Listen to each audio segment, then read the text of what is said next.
ಈ ಒಂದು ಸನಾತನ ಧರ್ಮದಲ್ಲಿ ಜನಿಸಿದ್ದಕ್ಕೆ ನಮಗೆ ಹೆಮ್ಮೆ ಇರಬೇಕು ಅಂತ ನಾನು ಹೇಳಲಿಕ್ಕೆ ಬಯಸ್ತೇನೆ.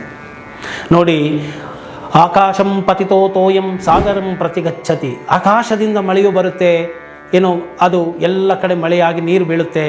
ಗಂಗೆಯಾಗಿ, ಗೋದಾವರಿಯಾಗಿ, ನರ್ಮದಾ ಆಗಿ, ಸಿಂಧು ಆಗಿ, ಕಾವೇರಿ ಆಗಿ, ನದಿಗಳಾಗಿ ಹಲವು ಮೂಲಗಳಿಂದ ಹರಿದು ಹೇಗೆ ಸಮುದ್ರವನ್ನು ಸೇರುತ್ತದೆಯೋ ಹಾಗೆ ಮನುಷ್ಯನು ಜ್ಞಾನ ಮಾರ್ಗದಿಂದ, ಭಕ್ತಿ ಮಾರ್ಗದಿಂದ, ಕರ್ಮ ಮಾರ್ಗದಿಂದ, ರಾಜಮಾರ್ಗದಿಂದ, ಧ್ಯಾನ ಮಾರ್ಗದಿಂದ, ನಾನೀಗಾಗಲೇ ಹೇಳಿದಂಗೆ ಪ್ರವೃತ್ತಿ ಮಾರ್ಗದಿಂದ, ನಿವೃತ್ತಿ ಮಾರ್ಗದಿಂದ, ಹೀಗೆ ಹಲವಾರು ಮಾರ್ಗಗಳಿಂದ ಮನುಷ್ಯನು ಆ ಒಂದು ಪರಮ ಪದವನ್ನು, ದೇವರನ್ನು, ಆ ಒಂದು ಆತ್ಯಂತಿಕ ಸತ್ಯವನ್ನು, ಆ ಜ್ಯೋತಿಯನ್ನು, ಇಡೀ ಜಗತ್ತಿಗೆ ಇರುವಂತಹ ಒಂದು ಆತ್ಯಂತಿಕವಾದಂತಹ ಶಕ್ತಿ ಅಂತ ನಾವೇನು ಕರಿತೇವೆ, ಅದಕ್ಕೆ ಈ ಒಂದು ಹಲವಾರು ಮಾರ್ಗಗಳಿಂದ ಭಕ್ತಾದಿಗಳು ಅಥವಾ ಸಾಧಕರು ಹೋಗಿ ಸೇರಬಹುದಾಗಿದೆ ಎಂಬುವಂತಹ ಸತ್ಯವನ್ನು ಈ ನಮ್ಮ ಸನಾತನ ಧರ್ಮ ಹೇಳಿದೆ.